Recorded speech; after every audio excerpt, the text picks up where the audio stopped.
Managing departments. The system allows you to create multiple departments, enabling each unit in the hospital to operate independently while still being part of a centralized management system. Departments such as dentistry, cardiology, gynecology, or emergency can manage their own workflows, patients, staff, and resources, while all data remains organized and securely stored within the same system. This structure helps hospitals maintain clear separation between departments while still allowing administrators to maintain full oversight. Department Dashboard. Each department has its own department dashboard, which provides real-time insights into department activity.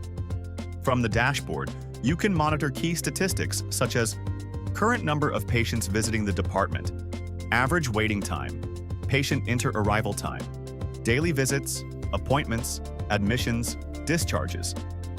The dashboard also includes charts that display trends for the past month, helping staff quickly understand workload patterns and patient flow. Department tools and features.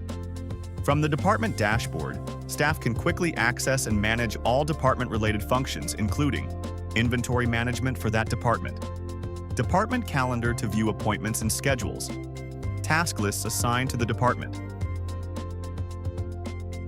custom forms used by the department configuration settings, appointment scheduling settings. This allows each department to customize its tools according to its specific operational needs. Department